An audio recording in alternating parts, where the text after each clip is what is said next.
limbo la biso boyeba tozo kenya tozo ka to ba na première stratégie bonne stratégie ou bien les incroyable stratégie de Tshisekedi et la communauté internationale pour neutraliser Joseph Kabila. Est-ce que vous dites que non?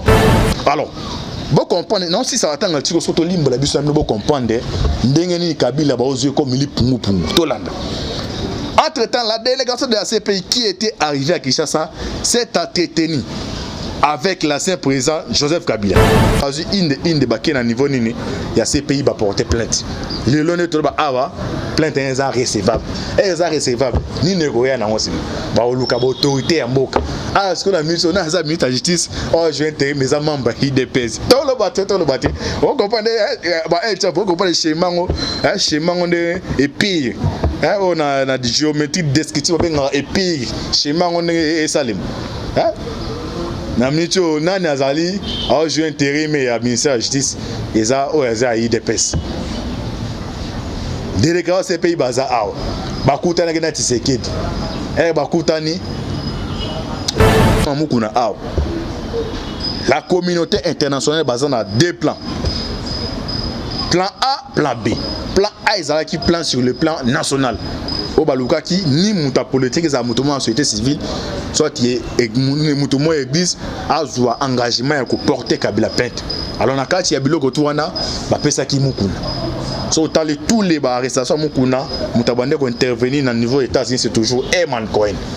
Deuxième volet en haut et qui est au niveau de la communauté internationale. Les États-Unis ont eu dossier plainte à Boyema ko déposer en contenir aucune stratégie de partenariat stratégique gagnant entre RDC et Obama comme ce que non Tshisekedi comme signé partenariat et ça bongo mais balinga te mabongo bazu ba pesi dossier na niveau ya Canada ba avocat ya Canada bazu inde baké na niveau nini ya ces pays ba porter plainte le long de tout ba awa et ba se retrouver va préparer quelque chose. Dieu merci de tout le monde à la résidence et ça encerclé.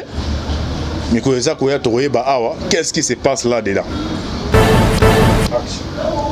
Bonjour, bonsoir. Na balandinion sur la voix céleste Amphibia TV. Mbote nabino bozali ebele partout dans le monde. Boza kolanda biso par la voix internaute wana niveau ya États-Unis na moni pasteur César Munga njama pambola o. Na bosote na niveau ya toujours ya États-Unis, maman la petoninga en Europe, na Belgique na moni maman Dédé Charlotte na France, maman Kabasi Charlotte na niveau ya Suisse, maman Konde Chita la mère des opprimés. Olongo la mikata bien à niveau Suisse, maman Konde Chita. Bozana Asie, Océanie, en Afrique, sans oublier en République démocratique du Congo. Et Zalimo en Abino, Ndekonabino, Obomesa, na une émission Bolingara, Tolo Bate, Moïse Mahon Kantibal, tout ça, décryptage, il y a actualité politique. Alors, si je te le dis, Ezali, la stratégie de Oyo Tshisekedi a joué Kabila. Tolo Bate, marche, il y a marque de la bête. Les bazars qui mangent, Mongo et Tamboli. Mais non, heureusement, il est ridicule les bons marathons de Baloba. Heureusement, pas ça. Mais non, même les jeunes, on pense au monde de Chouba Koulou, on pense bon. Les mêmes jeunes, ils ont déjà bon, on pense que déjà Sili. Car il y a un pas bon maillot. Bon, on a battu, les mêmes jeunes, on pense que bon. Bon, déjà Sili. Donc, bien, on comprend déjà un message divin.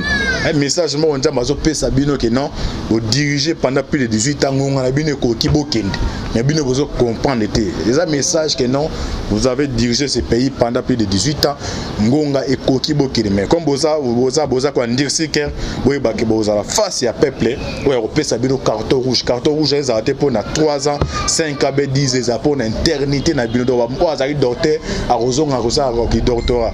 Wa za docteur zonga sur la musana, wa za avocat politique parce que vous êtes là de Bosanga et Sanga Bandoki.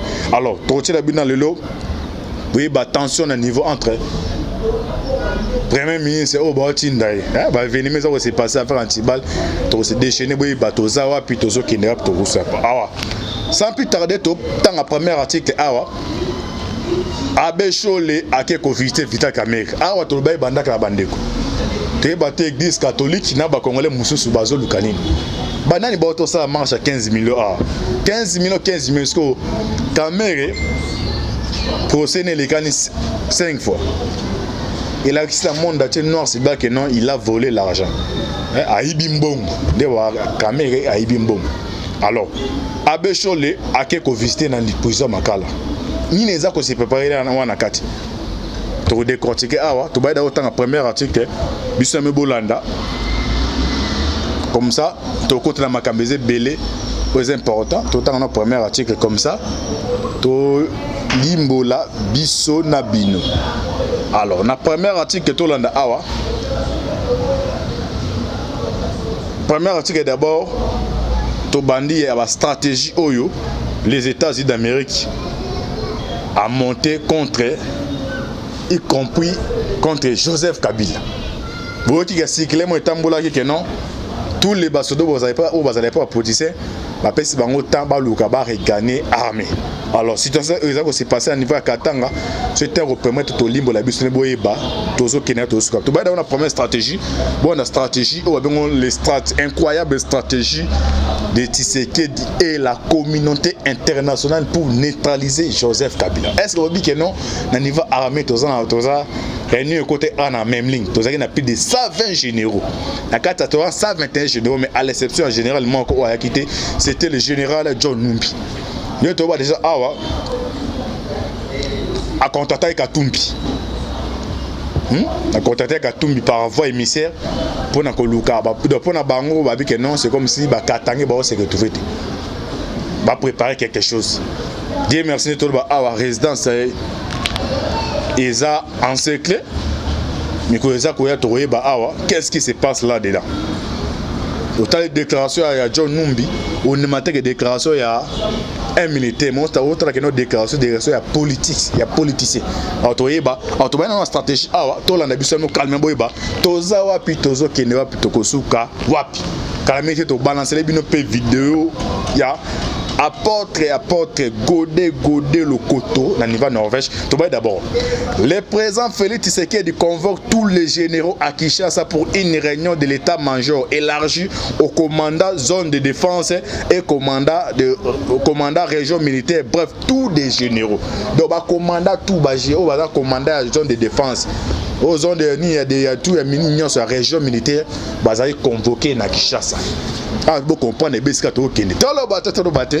Voilà, moi, tout un petit bal. Oui, un petit bal. Nabi, tu veux lance roquette. Vous pouvez ma casse, manqué. Mais tout le monde continue, mais tous engagement au défendre l'intérêt en Bocador. Tout mon côté avec intimider. Anti-bal. Tu sais qu'il a convoqué des généraux. Baye naki chassa. Nakacha ba généraux wana moko asaki refi catégorique. Nakacha refi asalaki otobengi na kombo ya général John Numbi. Ba généraux baye bazaki logé na niveau ya même ligne, hôtel même ligne. Ni nengo ezaki wana to landa wa awa bo comprendre soit grosso modo toza wapi tozo kende wapi tokosuka wapi to landa.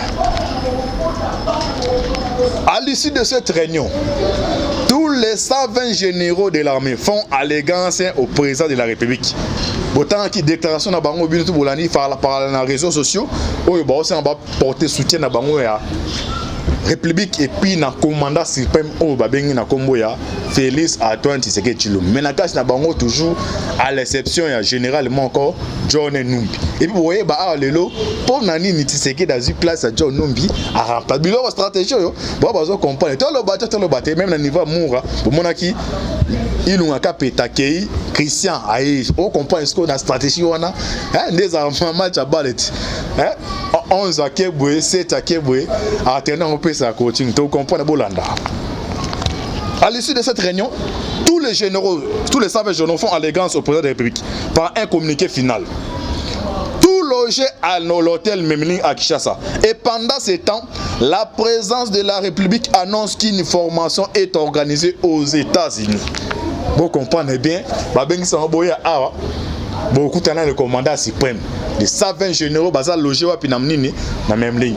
Après présence de la République, il y a des formations, ou bien des formations et faire tuer nos voyages à niveau États-Unis. Vous comprenez bien, vous comprenez bien anti-bal dans le bas, tout le bateau de Landa. Des avions américains sont arrivés à Kinshasa pour les transporter, pour le transport de ces généraux. Le président Félix Tshisekedi, lors de son récent séjour privé à Belgique, bon comprendre, en grosso modo, tous les cartes, toutes les stratégies, la communauté internationale a entremise à Fati ou à monter, bon comprendre, toujours qu'il y a wapi, tokosuka wapi. Bah généraux bayi, non, bon qui est formation au niveau nini, il y a États-Unis. Le lendemain, on a Tshisekedi a sali voyage privé. Nakacha avion wana amemi nani, amemi le président à cour constitutionnel Benoît Lamba. To continue Bolanda. To continue Bolanda. Tout logé à l'hôtel Mimi Akissa. Et pendant ce temps, la présence de la République annonce qu'une formation est organisée aux États-Unis pour les généraux de notre pays. Des avions américains sont arrivés à Kinshasa pour le transport de ces généraux. Le président Félix Tshisekedi, lors de son récent séjour privé en Belgique, avec dans sa mallette l'ancien président de la Cour constitutionnelle Benoît Lamba, a rencontré non seulement le roi belge, mais la délégation de la CPI. Bon, comprendre que tu as besoin d'informations. Vous comprenez que tu as besoin d'informations, requête. Il y a des avocats au Canada. Il y a des avocats qui vont recevoir. Il y a des bandak là, comprendre ce que tu as avant de continuer, tu as na mukuna. Bon comprendre ce que dossier bandak. Pas na linga pena to lo bato comme un cours. Chapitre 1, chapitre 2. On va rattacher chapitre 1 avant de continuer chapitre 2 ba limbolo comprendre. Tu sais na bisa na mukuna. La communauté internationale basée dans deux plans. Plan A, plan B. Plan A est qui plan sur le plan national. Au baluka qui ni muta politique za mutumo en société civile soit qui est mutumo église a joie engagement pour porter Kabila plainte. Alors na kati ya biloko tuwana ba pesa ki mukuna. So tali tous les arrestations mukuna mutabande ko intervenir na niveau États-Unis c'est toujours Herman Cohen. Deuxième volet en est au niveau de la communauté internationale. Les États-Unis ont eu dossier plainte à Boyema ko déposer contenu au stratégie de partenariat stratégique gagnant entre RDC et au Mali comme ce que non Tshisekedi comme a signé partenariat et ça bon mais balingate mabongo bazu ba pesi dossier na niveau ya Canada ba avocat ya Canada bazu inde ba na niveau nini ya ces pays ba porter plainte le lone to ba awa plainte est recevable ni négocier na ngosini ba oluka ba autorité ya mboka ce qu'on a mis on a ça ministre de justice je vais intégrer mes membres IDPS to lo baté on comprend ba on comprend le schéma de et pire on a la géométrie descriptive et pire schéma on est salim na mito nani azali je vais intégrer mes ministère de justice et ça IDPS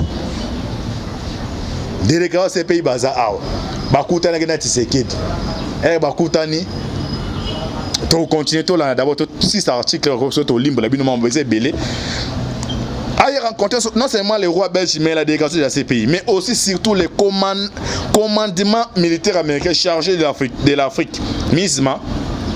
Nous signalons ici que l'ambassadeur des États-Unis en RDC est un ancien marine militaire américain.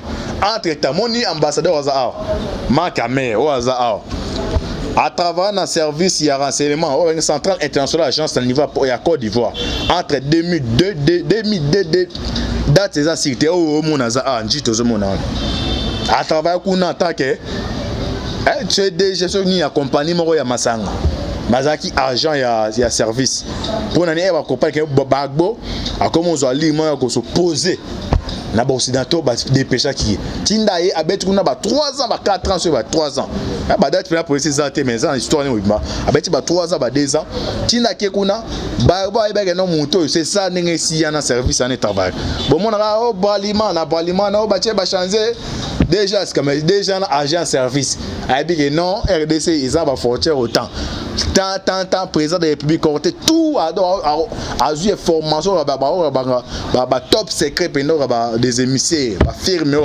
ba lobbying ya ba espionnage dengue ambassadeur Azali. Alors à part ça à travers na katia c'est un ancien marine militaire américain Hier mon annonce biso ana bino to que non la tempête arrive. Ba tu vas comprendre mais la tempête arrive, ba soda meke ba kan Kabila. Tu sais c'est souvent la napenda antibalo comprendre émission tel antibalo ba aux en difficulté même sur aux devant bateau aux autres ça bango ba actualité en moka ba tout napenda mangozolo besoin. C'est ça au ba benga des informations état. Alors bon comprendre non si ça attend tiko soto limbo la biso bon comprendre ndenge ni Kabila ba ozo comme li pungu to landa. Entre-temps, la délégation de la CPI qui était arrivée à Kinshasa s'est entretenue avec l'ancien président Joseph Kabila le lundi passé.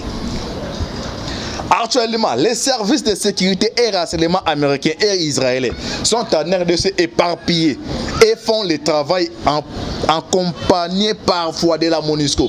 Bon, moi déjà reprise à voir les bandits. MONUSCO ça va vérifier à niveau ya est parce que dans le langage il y a marque de la bête on a El Champo marque de la bête FCC non Kabila tsaki mboka na ba frontière tout ezaki sécuriser mental lo c'est ça stratégie d'abord c'est ça bando préparer mais au côté ba dossier c'est bientôt côté tout ce temps atiko to limba biso bino. Actuellement les services de sécurité et renseignement américains et israéliens sont en train de se éparpiller et font le travail accompagné parfois de la MONUSCO. Le président Félix Tshisekedi est allé à Brazzaville sans aucun ministre. Mais là on peut comprendre. Hein? François Béa a le conseiller spécial en matière présent. Conseiller spécial en matière présent en matière de sécurité. Souvent tous les voyages au président effectués dans le Libanda. Bon, on François Béa. Mais cette fois-ci, le président a effectué un voyage à niveau à Brazzaville. François Béa a quitté. Pour un quitté, ce que tu continues dans Mouzindo, dans le Cambo, comprendre, Antibal aligné à l'Obani. Tête à tête, Benoît Luamba et Félix Tshisekedi. Tolanda Makambo, Benoît Luamba, a président pour consonner à ABC. Félix Antoine Tshisekedi Tshilombo. Tolanda awa, pour comprendre, est-ce que je suis un vieux papa. Ah bon, là, bien. Tshisekedi Benoît Luamba Boy. Pour actuellement, il est maintenant à Bruxelles.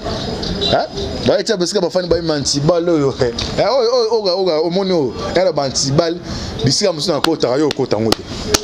il y a des informations dans mes émissaires. Prophète Bilo n'a pas dessous des cartes.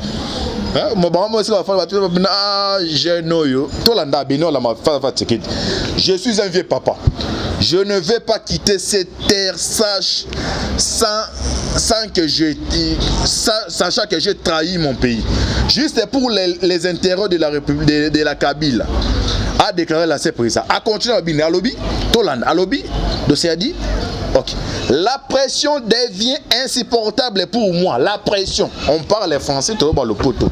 La pression devient insupportable. C'est ça. Pression des autres. Talaka a démissionné à niveau de FCC Basu panique. Pression des autres. La pression devient insupportable. Il y a une pression. Pourquoi il y a une pression? Car tu manques Zalaki Wana, Yako, les présidents des pays devant fait accompli, baptisé, destruire. Des blocs autour de mon qui au taillon mando ça là. Ils avaient présenté. Il y avait un plan là, ce qu'on montait manabo Zalaki Benoît Lambo. Ce que Benoît Lambapé a talé que non. Et à la lire mambezo qui est là, awa, na comme les gens mon col, mais faut en couper dans nez. Il y a quand même na qui mon col à reconnaître en couper dans nez, à qui koluka mon condamné au Canada. Il nous bloque c'était les 4 juillet face à face awa va faire ça bimanaï. Hein pour voir comprendre va tourner et okabima qui yo tika la bon moi jour les apenda aux engacha douche yo muta FCC on va batwa ba libanda afanda ka awa moi ce qu'on a bana bokimela wapi. Hein na tu na bana bokimela wapi. Bino bo comprendre ba enjeu de l'air te. Ba lo bana police au comprendre politique tata ba syndicat. Ah ba syndicat ndenge annonce au comprendre ah ne mas consoler que nebe to suka mais bino comme vous avez vous comprendre. De continuer Benoît l'homme. La pression devient insupportable pour moi. La pression. Donc, pression. À continuer, je ne vais pas mourir à l'instar du général Kaimbi. Acceptez ma démission. Là, il adresse, pardon, Toba Lingala, a adressé un parti sécurité. Abi qui n'a limité, n'a soukandenge, d'Elfe Kaimba Souki, n'a eu kokuta anayo. On dit ma démission n'a ngame. Oh garantie, Tolanda. Tolo bate. ya wana ba ete pa fani sko bota bi Antibalo yakobo mabiso. La pression devient insupportable pour moi. Je ne vais pas mourir à l'instar du général Kayimbi. Acceptez ma démission et trouve-moi un pays en Europe. Trouve-moi un pays en Europe. Trouve-moi un pays en Europe. C'est ça. Bah mon oyo Benoît Luamba a pesa ki na mukondi ya mboka. Bazo tianga ba pression. Mais n'ingi na suka ndenge de fait Kayimba swaki. Nazo démissionné ndima démissionné nga luki ndenge sika ofanda. Yango jour président kenda ki pan système en mallette baké naï. Alors na dessous les cartes dans son abeti awa. Ni neza ko arriver siko. Ndeko mo benga téléphone à tout ninga mentibal. To CP un changement au niveau ya militaire. Pourquoi président tike la zone aussi général ami stango faut que vous comprendre Antibal so redéchir. Tolo baté. Na bossa était un peu mingi mbote na John Maboke Benoît là c'est ma caméra. Na mande retour ba ozo se lebi sur la prière. Général Amisi entre yé na défait Kayimbi et pardonna dans John Numbe on est aussi mbaté. Na kata liste ya na bibe 4 généraux. Batikali 2. Bazay 4 généraux. Pardon 5. Oya munga wa longa siko ilunga. Oya Kufi John Numbi Amis na Mundo 5. Au penda aux États-Unis, les États-Unis nous après to collaborer na armée RDC mais à condition que non des généraux va commettre des crimes contre l'humanité au bafouer droit de l'homme base à l'écarter. Parce que président penenga tela ki amabi ke non na précipitation et ressonner mabe akena wa malembe Kayimbi mo bisu suka nene kabila asukisiye ilunga akei batira misatu John Numbi Amisi na Windows John Numbi na sen akei batela combat D aso les deux wana ba ebeke non na rimaneme au salima awa niveau armé bon ba okinde mais ce que ils ont appris des formations au ba fournir tina John Numbi ba non il y a déjà ba kende ko funda ngai ba ja wana bazari plan ba salaki talo ba tantiba c'est des chané talo ba il y a un plan au basalaki. Quand tu as plan, plan, c'est le général Amis. Parce que tu serais comme un politicien. Quand on va battre plan, jamais qu'on a bonheur sur nos jetés. Oh d'abord Zaki comme le meneur à plan, ça les cartes. Les sous confiance, ils vont faire sortir d'autres plans. C'est ça la politique. Hein? Même de Mozano, Batinho, par exemple, faire des missions, Freto, par exemple, dans Moka, comme il connaît la compagnie, Balongola Batinho sur des salades de tous les façons, sentinelle à Tikala, à travers cette nom Mukondi, qui est c'est ça la politique. Mais il y a des gens, la politique, on dit Masséki, on dit présenté, non, il faut ça, mais non, politique, il y a des cartes. Pourquoi à Miss Namundo Batikana, il y a des informations sur autisme qu'on va livrer. Mais à travers une nomination dans la matière de fonction, jusqu'à confiance et pas mon konjamoka, ils vont maintenant livrer tous les secrets. Parce que dans mon région à Galako, région à Galako, région à Galako, c'est dans ma cambe belé. Bien on la RDC ma cambe belé. Alors des amis soana, bah dessus des cartes, bah que niveau ya plan ya na Rwanda, ils ont boué, est-ce tête la school, so tu sais que à quel un voleur ou le bon son balamon peut-être des fruits de formation moussanga zoté. Alors il faut écarter au bazaki des obstacles à ma casse. Atika mususu mais batona aussi sécurité c'est ça oya salimi siko na niveau ya armée ya république démocratique du Congo toza intervention de Comores pour cotation le tout dernier point oya plan oyo John Numbi azo préparé na niveau ya Katanga pour nato kende ko chité.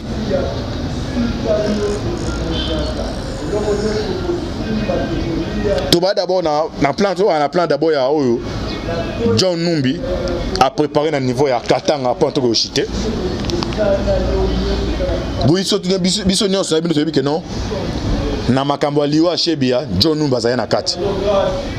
Tellement oculaire zali Paul Milambo. Mende to ba azana mboka Belgique. Tu Tshisekedi qui est visite privée en niveau Belgique. Arrivé au cours de Paul Milambo, Paul Milambo a eu requête na APC par Paul Sampo. Ah ngaye. Paul Sampo a numéro FIDH ou droit de l'homme. Yene mutazu requête ko pas Tshisekedi. Paul Milambo boybo azali témoin qu'il est. Parce que John Numbi na Kabila be ke ngom na tinda ki muto a éliminer Floribert Chebeya. Alors, il faut un mécanisme pour permettre au cas où tenter ba longola non c'est éclaté. Azu John Numbi a un niveau ya Katang. De tout ba ana kata fermer on a contrôler plus de 3000 ba jeunes. De tout ba d'ailleurs nous éparpillés. Pas nous éparpillés. Hein? Bon, à l'assaut, comme cerveau monté à plat, on a une rebelle, j'ai Gédéon Kyung. Dieu merci, auditorat militaire à Lubumbashi, Batina une invitation. Par travers invitation, tout le temps un paragraphe, mais c'est très très important. Tout le monde peut comprendre les généraux la question de l'Albanie, mais tout le temps un paragraphe, pour comprendre tout malobane l'Albanie, tout ça paragraphe en tout le monde. Tout un paragraphe, pour comprendre ce qu'a ma solo et ce qui est là.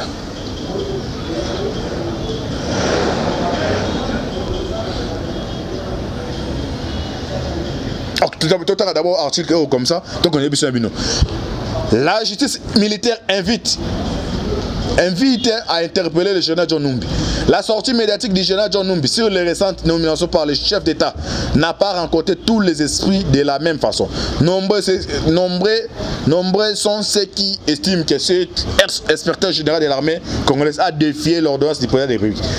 Le député national Bindoule Mutombo, Crispin, est du nombre. Dans un message sur son compte Twitter, le lieu de Boutembo appelle ses hauts officiers militaires à différencier l'armée et la politique. Et c'est pour ne pas exposer à des poursuites judiciaires. Revenant sur le fond de cette déclaration, le député Bindoule indique que les déclarations du général John Numbi a caractère politique et défie les chefs de l'État et invite la justice militaire à lui interpeller. Écarté de la chaîne de commandement, le général John Numbi n'a pas bien accueilli sa nouvelle situation. Après s'être félicité de son palmarès au sein de l'armée devant le notable Katangé, venu à sa rencontre le lundi le 21 juillet, il indique que le président Félix Tshisekedi a été induit en erreur. Les éloges du président lui ont attiré des ennemis. Alors, Aïzali d'abord Makamabindu l'a dit, mais maman il Kamezani. John Numba sa déclaration. Nakata déclaration dit que non. Ngai naza d'abord nini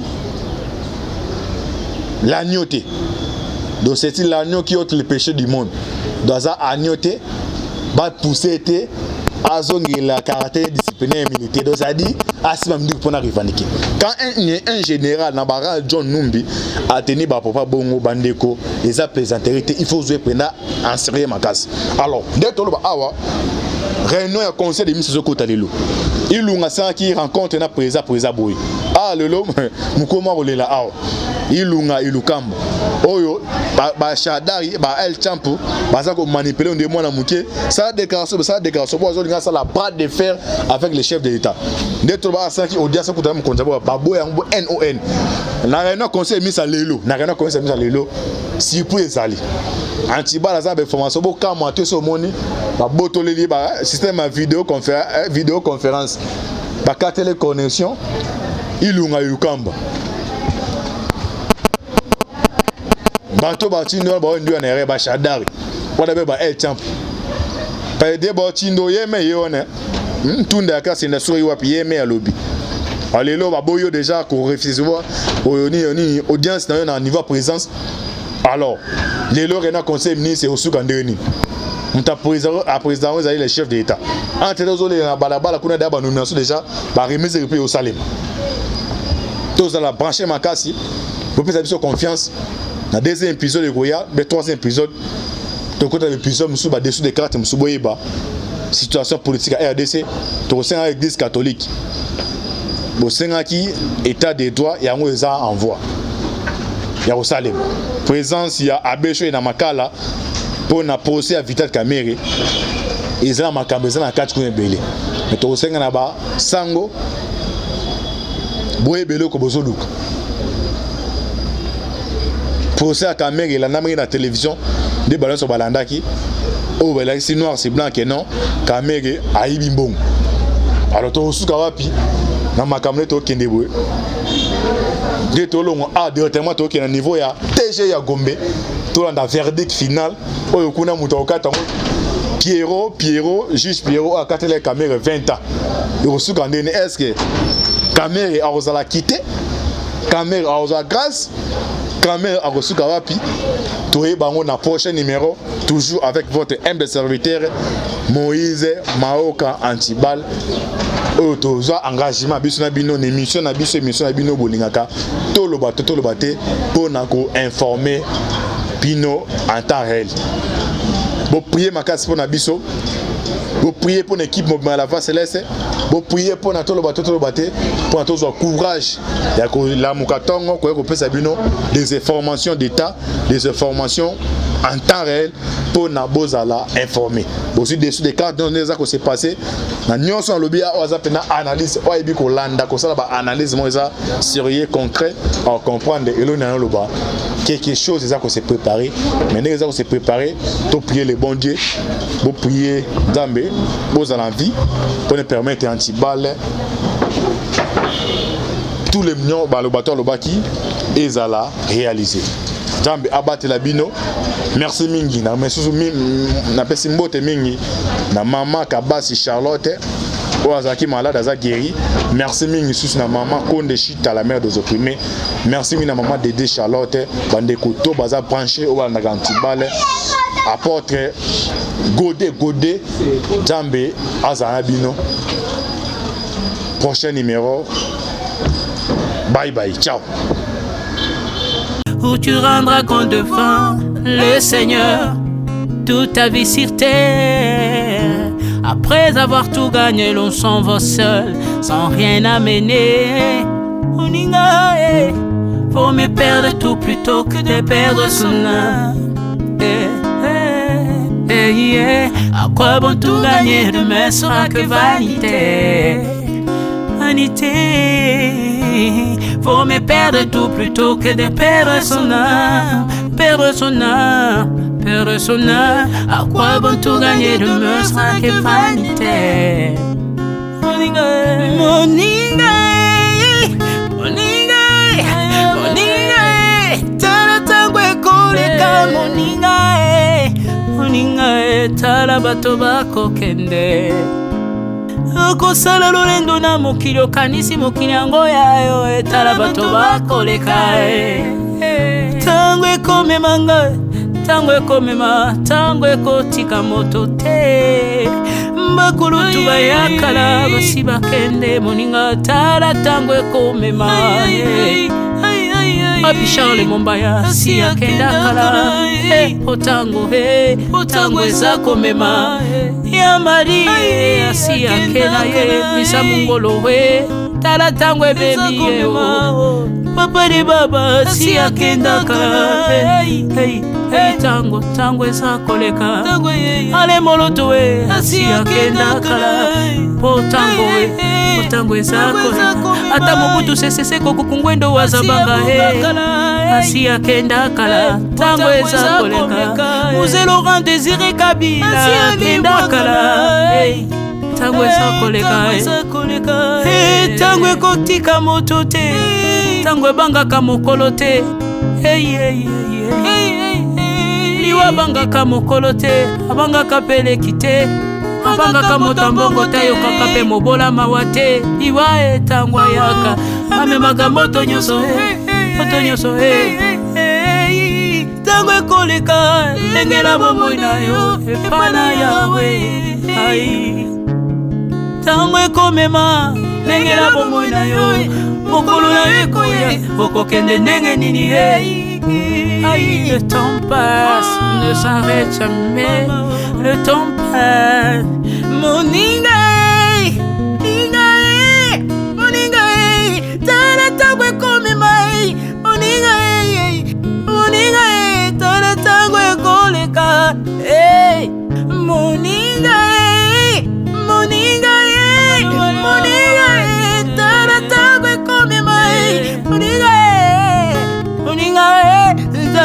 ekomema ntango ekotika moto te lengela bomoi na yo tala bato bakokende osala ndenge nini ye okotikala ebende te okotikala ebende. Le temps passe, ne s'arrête jamais. Le temps passe, ne pardonne jamais.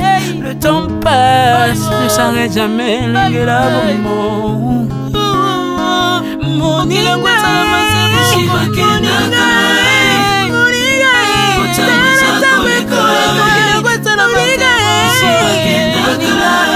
tala tangwe kolika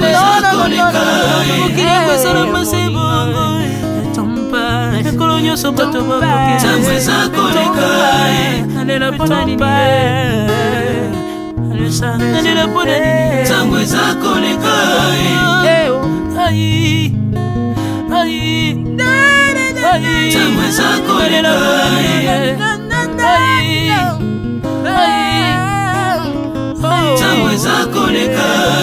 le temps passe. Oh, Alvin et Béa, tala tango ekoleka. Nabongisa bomo nanga mpona nini bato bakokende biloko nyonso ekoleka. Nalela tina nini natangisa makila na boma bato mpona nini soki nyonso ekoleka. Un jour nabanga kufa mpona nini soki naza putulu ya pamba mokolo ezali na koleka. Le temps passe.